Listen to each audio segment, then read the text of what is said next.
મુખ્યમંત્રી અને મંત્રીઓનું આવાસ આવેલું છે, સચિવાલય આવેલું છે અને આખા ગુજરાતના નેતાઓ જ્યાં બેઠા છે ત્યાં આજે 3 દિવસ થયા હોવા છતાં આનો ગુનેગાર પકડી નથી શક્યા. એટલે આ ખરેખર ગુજરાત અને ભારતીય જનતા પાર્ટી માટે કેટલી શરમજનક વાત કહેવાય કે જે ગુજરાતનું પાટનગર છે અને પાટનગરની અંદર 3 વર્ષની દીકરી ઉપર આટલું અધમ કૃત્ય થયું હોય અને 3 દિવસ થયા છતાં પણ ગુનેગાર નથી પકડી શકાતો. તો આ ગૃહમંત્રી અહીંયા 2 કિલોમીટરની દૂરી ઉપર બેઠા છે, તો ગૃહમંત્રીને પણ આ દેખાતું નથી.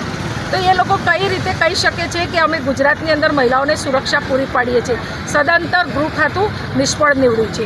અને આજે અમે મહિલા કોંગ્રેસ માગણી કરીએ છીએ કે આવા ગુનેગારોને ઝડપી પકડી પાડવામાં આવે અને ફાંસીની સજા આપવામાં આવે. નહીંતર પછી મહિલા કોંગ્રેસ રોડ ઉપર આવશે અને સમયાએ ગૃહમંત્રીનો પણ ઘેરાવો અમારે કરવો પડશે.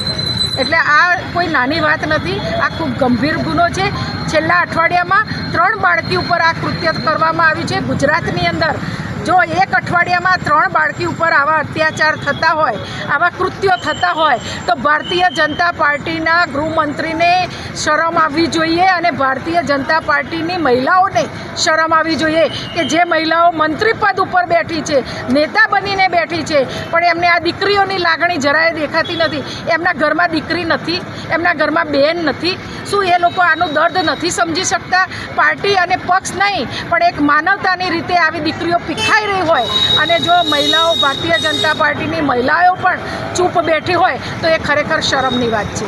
આજે અમે મહિલા કોંગ્રેસની બહેનો એના માટે આવ્યા છીએ અને દીકરીને મળીને આવ્યા છીએ. દીકરીની હાલત ખૂબ ગંભીર છે અને દીકરી બોલી પણ નથી શકતી, એને કંઈ જ ખબર નથી પડતી.